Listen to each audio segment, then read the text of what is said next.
नमस्कार मित्रांनो, सुस्वागतम. मुरंबा मालिकेच्या आजच्या भागामध्ये आता माही जोरजोरात धावत येते. तिला इतका आनंद झालेला असतो कारण अक्षयसोबत तिला बाहेर फिरायला जायचे आहे आणि आता ती कायमची अक्षयची होणार आहे. अक्षयची होण्यापासून तिला आता कोणी थांबू शकत नाही, म्हणून तिला इतका आनंद होतो आणि ती धावतच आता खाली येत असते. आणि तेवढ्यात इरावतीचा तिला धक्का लागतो. इरावती म्हणते की काय अगं, तोंडावर पडली असती तेव्हा आता तू अशी पडली असती की उठून तुला काही करताच आले नसते. तेव्हा आता माही ही इरावतीकडे बघतच असते. तेव्हा आता माही म्हणते की इरा, आय एम सो हॅपी. तेव्हा आता इरा म्हणते की अगं, किती वेळेस मी तुला सांगितले की इतकी एक्साइटमेंट बरी नव्हे, शांत राहावं माणसाने. म्हणून ती आपला जो काही मंत्र आहे तर तो माहीवर फिरवत असते.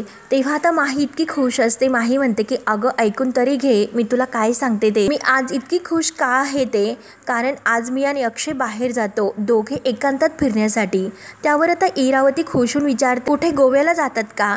तेव्हा आता माही खुशून म्हणत असते की हे बघ इरा, आता मी कायमची अक्षयची होणार आहे. तेव्हा आता हे ऐकून इरावती खुशून म्हणते की आय एम सो हॅपी. खरंच नाईस. आणि काय ग, तुझी रास कुठली आहे? तेव्हा आता माही विचारते की काय? तेव्हा आता माही तिच्या राशीचं नाव सांगते. तर लगेच इरावती म्हणते की अगं, तुझ्या आयुष्यामध्ये आज काहीतरी असे भयानक घडणार आहे आणि हे बघ चांगले सुद्धा घडणार आहे. आणि हे बघ एनिवे, जर तुला सगळं व्यवस्थित जर व्हावे असं वाटत असेल तर तू जाताना मात्र चांदीचा एखादा दागिना बरोबर ठेव आणि पायात काय घालत असतो ते आपण जोडवी, तर ती जोडवी सुद्धा छान असे पैंजण तू तुझ्या जाताना पायात घाल, कारण भयंकर होणाऱ्या गोष्टीपासून ते तुला वाचवते. त्यावर आता माही म्हणत असते की हे बघ इरा, मी आतापर्यंत तुम्हाला खूप मदत केलेली आहे, तुझ्यावर माझा विश्वास आहे, परंतु ह्या ज्या काही गोष्टी आहे ना तर त्या गोष्टीवर माझा विश्वास नाही. आणि आता अगं कसलं टेन्शन आहे, रमा तर या घरातून कायमची गेलेली आहे, मग आता मी इकडे आहे, मग कसलं टेन्शन. त्यामुळे माझं आता काय असं वाईट होणार नाही, त्यामुळे मला ह्या सगळ्याची गरज नाही वाटत. तर इरावती म्हणते की बरं ओके ठीक आहे, तू नको हे सगळं करू, परंतु जे काही घडेल ना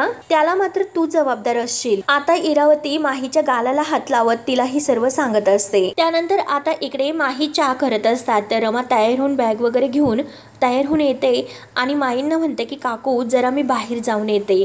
तर माई म्हणतात की अगं, जाताना चहा तर घेऊन जा. तेव्हा रमा नाही नको असं म्हणते. तर माई विचारतात की काय ग, काय झाले, तब्येत तर तुझी ठीक आहे ना? तेव्हा आता माई म्हणतात की हो बरी आहे. माई म्हणतात की अगं, पण तरी सुद्धा स्वतःची काळजी घे. तेव्हा आता रमा काकूंकडे एकटक बघत असते आणि विचारते की काकू, माझ्यामुळे खरंच तुम्हाला खूप त्रास होतो का हो? तेव्हा आता माई म्हणतात की अगं तसे नाही. तर रमा म्हणते की एकतर अगोदरच खूप असे उपकार झालेले आहे, त्यामुळे मला अजून तुम्हाला त्रास नाही द्यायचा. आणि हे बघा, ज्या दिवशी तुम्ही सांगताल ना तुम्हाला माझा त्रास होतोय त्या दिवशी मात्र मी कायमची इथून निघून जाईल. त्यावर आता माई म्हणतात की अगं, साई तर तुझ्याशी बोलला, तरी कशाला चौकशा करत बसलीस? अगं, तुला किती प्रश्न पडतात आणि जेव्हा तू इथून जाशील तेव्हा तुझ्याकडून सगळं काही वसूल करूनच घेणार आहे मी. आणि हे बघ, मी तुझी गंमत वगैरे नाही करत. आता माई थोडीशी हसते आणि म्हणते की अगं, तुला तर माझा स्वभाव तर माहितीच आहे, एक गोष्ट मी फुकटची नाही देणार. आणि जा, तुला कुठेही जायचं असेल जाऊ नये,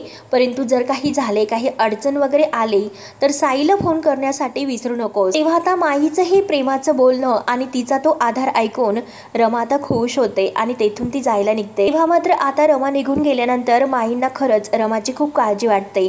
तर त्या देवाला विचारतात की ह्या पोट्टीच्या नशिबात आता इथून पुढे काय लिहून ठेवलं खरंच माहिती नाही, परंतु यात माझ्या साईचा काय दोष आहे, तर त्याचं लग्न हिच्यासोबत होऊन राहिलं, परंतु आता ही सर्व कधी होईल खरंच काहीच माहिती नाही. मग या रमामुळे माझ्या साईचं आयुष्य तर बरबाद तर होत नाही ना, असे विचार सुद्धा आता माईंच्या मनात येतात. म्हणून त्याला साईच्या ही आयुष्याची काळजी लागते, तिचे डोळे भरून येतात. त्यानंतर आता इकडे माही किचनमध्ये असते. तेव्हा मात्र आता शशिकांत खुशून तेथे येतो. शशिकांत लगेच म्हणतो की वेलकम माही, तू रमा बनून आता या घरामध्ये आली, खरंच मला इतका आनंद झाला. म्हणून तो आता माहीच्या हातामध्ये हात देतो. आता माही सुद्धा खुश होऊन शशिकांतला अगदी खुश होऊन म्हणते you are my best friend. तेव्हा आता शशिकांत म्हणतो की हो, आपली ही दोस्ती आता कायम अशीच राहील. आणि ही माही बनून तू जी काही आलेली आहे तर या घरामध्ये फक्त मी, इरावती आणि आजी आई या तिघांना सोडून कुणाला माहिती नाही की तू माही आहेस, रमा नाही म्हणून. तेव्हा आता माही म्हणते की हे बघा, डोंट वरी, मी पूर्णपणे रमा बनूनच या घरामध्ये राहील आणि याबद्दल कुणालाच काही करणार नाही म्हणून. आणि तेवढ्यात तेथे इरावती आलेली असते. इरावतीला बघून आता हे दोघं इतके घाबरतात. तर इरावती समोर येते आणि त्यांना शुक करून शांत राहायला सांगते आणि म्हणते, तुम्ही इतक्या मोठ्याने बोलू नकास, नाहीतर सगळ्यांना ऐकायला जाईल. तुम्हाला माहिती नाही का या घराच्या भिंतींना सुद्धा कान आहे म्हणून? कोणी सुद्धा ऐकेल तर शशिकांत आता माहीला खुणावत असतो की हो नक्की इरावती म्हणते ते बरोबर आहे, म्हणून तो तोंडावर बोट ठेवून आता माहीला शांत राहायला सांगतो. इरावती म्हणते की हो ना, आता मी ऐकलं ते बरं झालं, नाहीतर दुसरं कोणी जर असते, त्यांनी जर ऐकलं असतं तर मग काय केले असते. त्यानंतर आता इकडे अक्षयने रमासाठी हिल्स आणलेले असतात आणि आता आनंद त्याला विचारतो की अक्षय, अरे हे काय आहे? तेव्हा आता अक्षय म्हणतो की अरे तूच बघून घे. तेव्हा आता आनंद बॉक्स उचकतो, तेव्हा त्यात हिल्स असतात. तेव्हा आता आनंद विचारतो की काय रमासाठी का? तेव्हा आता अक्षय म्हणतो की नो, मी घालणार आहे असे मुद्दाम तो आनंदला म्हणतो. तेव्हा आता आनंद म्हणतो की अरे ती कुठे हिल्स वापरते? त्यावर आता अक्षय म्हणतो की अरे त्यासाठीच मी म्हणूनच घेऊन आलो. तेव्हा आता सोशल मीडियावरचा एक माहीचा जो फोटो आहे तर अक्षय तो आनंदला दाखवतो आपल्या मोबाईलमध्ये. तर आनंद म्हणतो की हो, ही माही तर हिल्स घालायची, परंतु आपली रमा कुठे हिल्स वापरते आणि तू तिच्यासाठी काय हिल्स घेऊन आला? आणि अरे हे किती रिस्की आहे, अरे ही हिल्स आहे ना तर ते जानूला सुद्धा घालायला नाही जमणार. तेव्हा आता अक्षय म्हणतो की एक्झॅक्टली याच कारणासाठी मी तिला ते देणार आहे म्हणून. आणि हे पग हे घातल्यानंतर रमा जर कम्फर्टेबल झाली नाही, तिला चालता नाही आले, तर मात्र ही सिद्ध होईल की ती रमा आहे म्हणून. तेव्हा अक्षयचा तर हा प्लॅन असतो.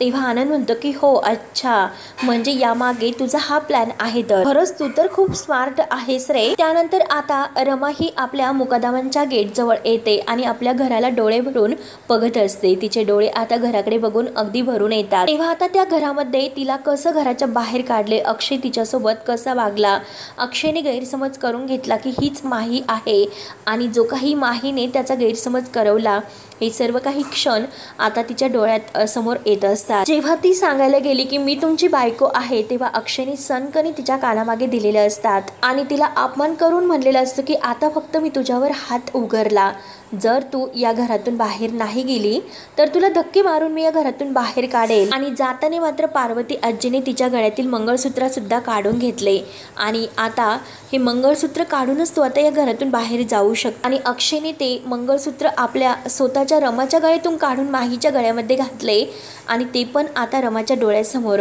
हे सगळं काही तिला आठवते. पार्वती आजीने तिच्या हाताला धरून घराच्या बाहेर काढल्याचे क्षण, सगळा काही घडलेला प्रकार आता रमाच्या डोळ्यासमोर येतो.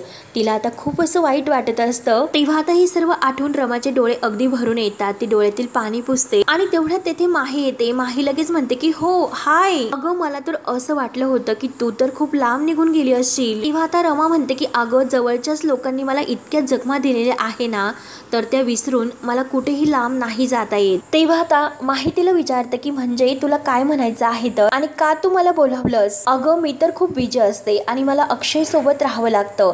सांग बरं लवकर तू मला का बोलावलं होतं? अगं त्याला तर माझ्याशिवाय राहवत नाही, जे काही आहे ते पटकन बोल आणि इथून निघून जा. तेव्हा आता रमा म्हणते की हे बघ माही, अगं माझ्याकडे पुरावे आहेत, ज्या पुराव्याने हे सिद्ध होईल की मी रमा आहे म्हणून आणि तू माही. तेव्हा आता माही म्हणते की हे बघ, हे घर तुला दिसते ना, तर ते माझं घर आहे. मी अक्षय मुकादम यांची बायको आहे आणि मुकादमांची सून आहे. त्यावर आता रमा शांतपणे म्हणते की अगं असे सर्व बोलून आणि दिखावा करून माझ्यासारख्या दोन वेण्या घालून तुला रमा नाही होता येणार. तू कधीही त्यांची बायको नाही होऊ शकत. तेव्हा आता माही म्हणते की अगं म्हणूनच मी खरंच बोलून आणि म्हणून नाही तर अक्षयची खरी बायको होणार आहे. अक्षय आणि मी खरंच खूप जवळ येणार आहोत. त्यानंतर तू कितीही सांगितले कुणाला, कितीही ओरडून सांगण्याचा तू प्रयत्न केला की तू खरी रमा आहेस, तरी सुद्धा ओरडून काही उपयोग नाही होणार, कारण तुझ्यावर कोणी विश्वास नाही ठेवणार. आणि कितीही ओरडली तरी त्याचा काही उपयोग नाही होणार, कारण मी अक्षयची पूर्णपणे झालेली असेल. आता यापुढे मात्र मला अक्षयच्या आयुष्यातून कोणीही नाही घालू शकत. तेव्हा आता रमा माहीला विचारते की तू असे काय करणार आहेस, लग्न करणार आहेस का? तेव्हा आता माही हसते आणि नाही असं म्हणते, अगं माझे लग्न तर त्याच वेळेस झाले की ज्या दिवशी त्याने तुझ्या गळ्यातील मंगळसूत्र काढून माझ्या गळ्यामध्ये घातले, आणि त्यामुळे आता याच्या पुढे सुद्धा आम्ही आमचं नातं नेतोय. अक्षय आणि मी आता कायमचं जवळ येणार आहोत. आणि अक्षय आज मला बाहेर वर घेऊन जातोय आणि रमा तुला माहिती आहे का तेथे बुकिंग कुठल्या नावाने आहे ते? मिस्टर अँड मिसेस मुकादम. तेव्हा आता रमाला इतका राग येतो. रमा सनकनी आता माहीच्या सनसन कानामागे देते. तेव्हा आता रमा लगेच तिला म्हणते की अगं तुला लाज वाटत नाही की दुसऱ्याचा नवरा हिसकावून घेऊन त्याच्यासोबत? तेव्हा आता माही म्हणते अगं रमा तुला राग आला का? I am so sorry. अगं सो सॉरी. तुला या सगळ्यातून जावं लागतं आणि तुला मला मारायचंच आहे का? मार ना, मला मारू शकते तू. आणि आता माही रमाचे हात धरते आणि म्हणते की कारण तू फक्त हेच करू शकते, बाकी काही करू शकत नाही. आणि रागाने तिचे हात अगदी झिडकारून देते आणि म्हणते की हे बघ, याच्यापेक्षा तू जास्त काहीच करू शकत नाही. आता स्वतः इतकी ॲटिट्यूड मध्ये रमाला म्हणत असते की मी मात्र काही पण करू शकते, सगळं काही मी एकटी करू शकते, तू मात्र काही करू शकत नाही. म्हणून ती रमाला आता खूप हिनवत असते. आणि आता माही रमाला म्हणते की हे बघ, तुला मी म्हणाले की अक्षय माझा आहे आणि आता अक्षय तुला कधीही नाही मिळू शकत. माझं अक्षयवर खूप प्रेम आहे आणि हे बघ, आता तुला एक असा प्रूफ गोळा करून नाही चालणार, त्यासाठी खूप काही प्रूफ्स लागतील आणि त्यानंतर सुद्धा तू कितीही प्रूफ्स गोळा केले तरी सुद्धा घरातील तुझ्यावर विश्वास ठेवतील आणि त्या प्रूफ्सकडे बघतील असं मला नाही वाटत. शंका सुद्धा माझ्या मनामध्ये येत नाही, कारण तुझ्यावर आता कितीही तू प्रूफ्स आणले आणि सांगितले की मी अक्षयची बायको रमा आहे म्हणून, तरी सुद्धा कोणी तुझ्यावर विश्वास नाही ठेवणार. आणि तुला हे सगळं काही करण्यापर्यंत मी आणि अक्षय मम्मा आणि डॅडा झालेलं असो. खरंच किती क्यूट असेल ना. आणि जे रमा आणि अक्षय नावाचं मंगळसूत्र तिच्या गळ्यात आहे तर मोठ्या ॲटिट्यूडमध्ये ते हातात धरते आणि अगदी खुश होण्याचं नाटक ती करत असते. तेव्हा मात्र आता रमाला हे ऐकून खूप मोठा धक्का बसतो. तिला आता इतका राग येत असतो की ह्या माईचा गळा दाबून तिला मारून टाकू की काय, परंतु ती स्वतःला शांत ठेवते. आता ती माहीकडे बघत असते. तिला माहीचा इतका राग येतो. तेव्हा माही अगदी ॲटिट्यूडमध्ये आता आतमध्ये निघून जाते. तेव्हा मात्र आता रमाला राग आलेला असतो. रमा लगेच घाईने तेथून निघून जाते.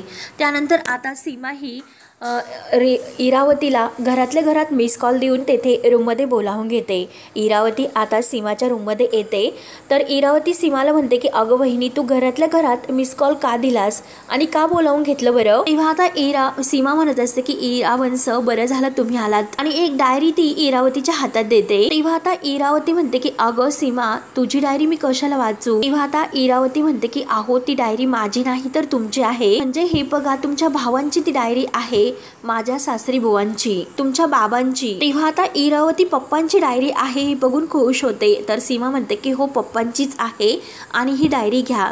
तेव्हा इरावती ती डायरी आपल्या हातात घेते आणि सीमाला लगेच घट्ट मिठी मारते.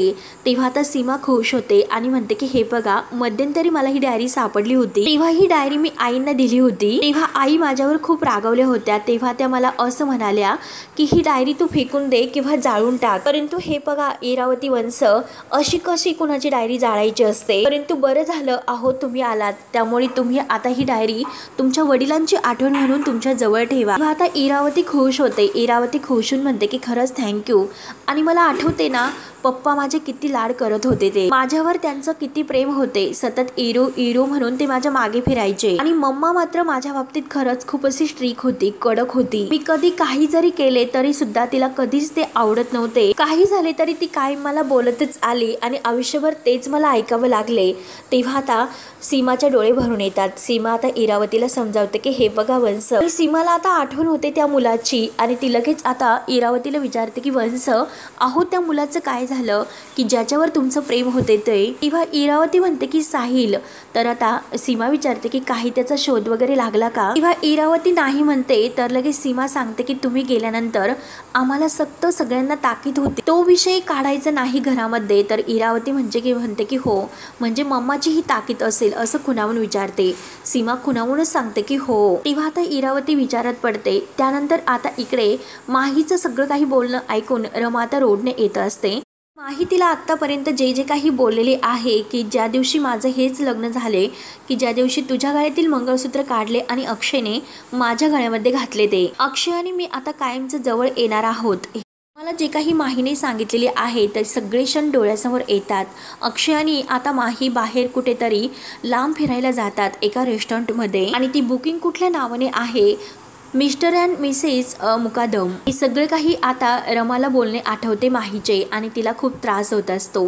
अक्षय कधीही आता रमा तुला नाही मिळू शकत. आता रमाला इतके टेन्शन येते. हा सगळा विचार करत असताना तेवढ्यात तिच्या अंगावर एक बॉल येतो. तेव्हा रमा तो बॉल पकडते आणि त्या बॉलकडे एकटक बघत असते. आणि तेवढ्यात आता काही मुलं तेथे धावत येतात. एक मुलगा आता रमाला म्हणतो की ताई अगं तू माझा बॉल दे ना. आणि तेवढ्यात दुसरी एक मुलगी धावतच येते आणि ती रमाला म्हणते की ताई तू याला बॉल देऊ नकोस, तो माझा बॉल आहे, मला दे. तेव्हा त्या दोघांमध्ये हा बॉल माझा आहे म्हणून आता भांडण सुरू होते. तेव्हा दोघेही आता रमासमोर अगदी एकमेकांशी भांडत तो बॉल घेण्यासाठी हात पुढे करतात. रमा आता ते दोघांकडे बघत असते आणि त्या मुलांना म्हणते की थांबा, तुमचं हे काय सुरू आहे, काय चालले तुमचे. त्या मुलीला विचारते की हा बॉल नक्की तुझा आहे का. तेव्हा ती मुलगी म्हणते की हो ताई, हा बॉल माझाच आहे. तेव्हा आता रमा म्हणते की हो, स्वतःची वस्तू तू नीट जपून ठेवत जा, नाहीतर आयुष्यभर पश्चाताप होतो. म्हणजे रमाच्या आयुष्यामध्ये सुद्धा तेच घडलेले आहे. तेव्हा ती मुलगी आता खुश होत रमाला थँक्यू बोलते आणि आता ती मुलगी खुश होत निघून जाते. तो मुलगा आता खाली मान घालून निघून जातो.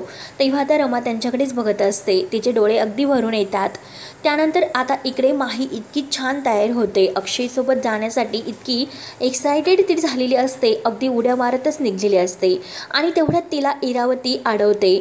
इरावती म्हणते की हो जा, तू जा, नक्की जा, जा तू मज्जा कर. परंतु मी तुला म्हटलं होतं तुझ्या राशीमध्ये सध्या काहीतरी असं अघटित घडणार आहे, असे काहीतरी लिहिलेले आहे. त्यामुळे तुला जवळ चांदीचे काहीतरी वस्तू घातली पाहिजे. म्हणून ती आता एका बॉक्स मधून चांदीची ती वस्तू काढते आणि ते ब्रेसलेट मात्र ती रमाला म्हणजे माहीला घालायला सांगते. तेव्हा आता माही म्हणते की इरा अगं हे बघ, अगं राहून दे, मी नाही घालणार. परंतु इरावती ऐकायला तयारच नसते. इरावती आता तिच्या हाताने ते ब्रेसलेट रमाच्या म्हणजे माहीच्या हातातच घालते. इरा म्हणते की अगं माझ्यासाठी ठेव. परंतु माही आता ते ब्रेसलेट आपल्या हातातून काढते आणि म्हणते की मी तुला म्हणाले ना, माझा अशा गोष्टीवर विश्वास नाही. म्हणून ते ब्रेसलेट परत ती इरावतीच्या हातात देते आणि अगदी खुश होत ती काही न ऐकून घेता तेथून निघून जाते. तेव्हा मात्र आता इरावती त्या ब्रेसलेटकडे बघत असते आणि ही मुलगी अजिबात ऐकून घेत नाही असं ती स्वतःची म्हणते. अगदी खुश होत आता ही माही बाहेर येते आणि मी आता कायमची अक्षयशी होणार म्हणून ती आनंदाने अंगणात आल्यानंतर उड्याच मारत असते. गोल गिरक्या घेऊन अगदी स्वतःचा आनंद व्यक्त करत असते. ती आता ते मंगळसूत्र आहे रमा अक्षय नावाचं, सारखी त्याच्याकडे बघत असते आणि स्वतःशी इतकी खुश होत असते. आणि तेवढ्यात आता रमा आणि साईचा एक प्लॅन झालेला असतो. आता रमा मात्र आता ह्या गाडीत डिकीत बसून आलेली असते आणि आता साई लगेच माहीकडे बघतो आणि माहीला म्हणतो की मॅडम, सरांनी तुमच्यासाठी गाडी पाठवलेली आहे. तेव्हा आता माहीला खूपच आनंद होतो. तेव्हा आता साई अगदी ड्रायव्हरच्या वेशामध्ये तेथे आलेला असतो. तोंडाला दाढी वगैरे त्याने लावलेली असते म्हणून तो काही साई आहे ही लक्षात येत नाही. तेव्हा आता माही धावतच येते तर साई दरवाजा उघडतो आणि माही त्याला थँक्यू बोलून अगदी खुश होत गाडीमध्ये बसते. तेव्हा आता साई इकडे तिकडे बघतो कोणी आहे की नाही आणि लगेच आता डिकी तो वाजवतो आणि डिकी उघडतो आणि रमाला अगदी डन असं करतो. रमा सुद्धा आता साईला डन असं करते. साई आता माहीकडे बघत असतो. माही तर गाडीमध्ये बसलेली असते. तेव्हा आता रमा डिकीमधून खाली उतरताना आता स्वतःला म्हणत असते की मला रमा म्हणतात, जी कधी कुणाचा हक्क मारत नाही आणि स्वतःचा हक्क कुणाला घेऊन देत नाही. आता यांच्याबरोबर नव्या आयुष्याची सुरुवात मात्र मीच करणार. म्हणून परत ती डिकीमध्येच बसते आणि तयार होऊन ती आलेली असते आणि आता डिकी ती लावून घेते. तेव्हा आता साई हा आरशामधून माहीकडे बघत असतो आणि माही तर खूपच खुश होत असते. तेव्हा आता साई गाडी घेऊन आता पुढे येतो परंतु आता जोरात ती गाडी बंद पडल्याचं तो नाटक करतो. तेव्हा आता माही विचारते की काय झाले, काय झाले. तेव्हा आता साई म्हणतो की अरे देवा, म्हणजे तो आता त्याच्या भाषेमध्ये बोलायला जातो की अरे बापरे. परंतु आता पुन्हा तो तत मम करतो आणि माझी आई मला कायम सांगत असते की नेहमी सत्याच्या बाजूने जावे, असत्याच्या नाही. तेव्हा आता माही म्हणते की एक मिनिट, तू काय बोलतोस, तू गाडी का थांबवली. आता साई म्हणतो की काय झालं मॅडम, अहो माझ्या हातून चूक झाली तर ती चूक दुरुस्त करायला नको का. तेव्हा आता माही विचारते की म्हणजे नेमकं काय. तेव्हा आता साई म्हणतो की म्हणजे अहो काही नाही, सकाळी निघताना मी गाडी व्यवस्थित चेक केली नव्हती त्यामुळे बहुतेक प्रॉब्लेम झाला असेल. तेव्हा आता माही ओरडते, मूर्ख आहेस का, तुझं ते काम आहे का तू व्यवस्थित चेक केली नाही. तेव्हा आता साई बरोबर तिला टोमणे मारत असतो की जिवंत माणसं सुद्धा मूर्खपणा करतात, मग इंजिनचं काय घेऊन बसला. तेव्हा आता माही ही त्याच्यावर खूप ओरडते की अरे मॅड, तुला कळतं का मला किती उशीर होतोय, ते इकडे मला वेळेवर पोहोचायचं आहे. तेव्हा आता साई म्हणतो की मॅडम फक्त 2 मिनिट मला द्या, मी बघतो काय झाले ते, मी तुम्हाला वेळेत पोहोचवणार आहे, तुम्ही डोंट वरी, मी बघतो लगेच काय ते. तेव्हा आता माही म्हणते की हे बघ, मी तुला सांगते सांगते लवकरात लवकर तुला काय करायचं असेल ते कर, नाहीतर मी रिक्षाने जाते। तेव्हा आता साई म्हणतो की मॅडम अहो रिक्षाने कुठे जातात तुम्ही, तुम्हाला घाम येईल, तुमचे केस खराब होतील, तुमचा मेकअप सुद्धा अगदी खराब होईल आणि अक्षय सर माझ्यावरच ओरडतील। त्यांनी मला सांगितले की खूप मोठा असा इव्हेंट आहे तुमचा, त्यामुळे खरंच मी बघतो फक्त 2 मिनिट। आणि आता साई गाडीच्या खाली उतरतो। तेवढ्यात साई आता खाली उतरून डिकी उघडतो आणि रमाला डिकीमधून बाहेर काढतो। तिच्या हातामध्ये बॅग मंगळसूत्र देऊन तो लगेच आता रमाला रिक्षातून जायला सांगतो। रमा आता रिक्षामध्ये बसते आणि घाईने तेथून निघून जाते। तेव्हा आता साई लगेच आता रमाला उतरून देण्यासाठी मुद्दाम त्याने गाडी थांबवलेली असते। रमा निघून गेल्यानंतर आता तो गाडीमध्ये बसतो। तेव्हा आता गाडीमध्ये बसल्यानंतर माही त्याला विचारते की झाला ना तुझा प्रॉब्लेम सॉल्व, आता निघता येईल ना आपल्याला। तेव्हा आता लगेच साई मुद्दाम टोमणा देत म्हणत असते की हो मॅडम, अहो जो तो आता आपापल्या जागी व्यवस्थित जाऊन पोहोचेल। तेव्हा आता माही ओरडत असते। माही म्हणते की प्लीज जरा लवकर, जरा फास्ट, मला तिकडे पोहोचायचं आहे। तेव्हा आता साई म्हणतो की हो मॅडम तुम्ही निश्चिंत राहा, मी तुम्हाला नक्की पोहोचवणार, काही काळजी करू नका। तेव्हा आता माही त्याच्यावर ओरडते की हे बघ ते तुझं कामच आहे आणि आता तोंड बंद ठेव आणि गाडी सुरू कर। तेव्हा आता साई तिला वेगळ्याच ठिकाणून घेऊन येत असतो। तेव्हा माही आता इकडे तिकडे बघते आणि साईला म्हणते की ओ आपल्याला सरळ जायचं आहे। तेव्हा आता साई तिला म्हणतो की मॅडम अहो सरळ आजकाल मार्गाने जाऊन काही होत नसतं, सरळ राहून काही चालत नाही, वाट मात्र वाकडी करावीच लागते। तेव्हा आता माही म्हणते की म्हणजे काय, मॅप मध्ये मला सरळ जायचं आहे असे दाखवते। तेव्हा आता साई म्हणतो की मला एक गोष्ट सांगा बरं, तुम्हाला लवकर पोहोचायचे की नाही, तुम्हाला पोहोचायचं आहे ना, मग तुम्ही माझ्यावर विश्वास ठेवा, मी तुम्हाला नक्की पोहोचवतो। तेव्हा आता माही खुश म्हणते की ओके। तेव्हा मात्र आता रमा ही माही जी गाडीमध्ये असते तर तिला खूप जांभळा येत असतात आणि झोप येत असते। साई आता खुश होऊन आता हे सर्व बघत असतो आरशामधून, कारण तो बरोबर आता तिला वेगळ्या ठिकाणी नेऊन पोहोचवणार असतो आणि त्याने रमाला मात्र अगदी तिच्या जागी म्हणजे अक्षयने ज्या रेस्टॉरंटमध्ये बोलावलेलं आहे तर तेथेच तिला बोलावलेलं म्हणजे पोहोच केलेलं असतं आणि रमा तिकडे पोहोच सुद्धा झालेली असते आणि इकडे मात्र साई आता बरोबर माहीला वटणीवर आणतो। तर मित्रांनो हा भाग येथे संपतो। पुढील भागामध्ये माही आता जी काही गाडीतून खाली उतरते, सर्वत्र अंधार झालेला असतो आणि ती साईला विचारते की काय झाले, आपण कुठे आलो आहोत आणि रेस्टॉरंट कुठे आहे। तेव्हा आता साई म्हणतो आपण रस्ता चुकलो। तेव्हा माही त्याच्यावर ओरडते की कोण आहेस तू। त्यानंतर आता अक्षय आणि रमा मात्र त्या हॉटेलवर आलेले असतात। तर अक्षय खुश होत आता रमाला म्हणत असतो की हे बघ किती दिवसातून आपल्याला हा एकांत मिळालेला आहे। तेव्हा आता रमा त्याला म्हणते की माही असताना तुम्हाला हा एकांत नाही मिळाला का। तेव्हा आता अक्षय रागवतो। अक्षय म्हणतो की का तू तिचा विषय इथे काढतेस, ती गेलेली आहे ना आपल्या घरातून। तेव्हा आता रमा विचारते की नक्की गेली ना, चुकत नाही ना ती। तेव्हा अक्षय म्हणतो की म्हणजे काय। तेव्हा आता अक्षय आपल्या रमाकडे बघत असतो। तर रमा आता अक्षयला कसं सांगणार की तीच त्याची रमा आहे म्हणून। आणि अक्षयला आता तीच त्याची रमा आहे हे सांगितल्यानंतर अक्षयला सत्याचा कसा उलगडा होतो आणि साई बरोबर तिकडे माहीला कसा वटणीवर आणतो हे बघणं खरंच खूप असं रंजक ठरणार आहे।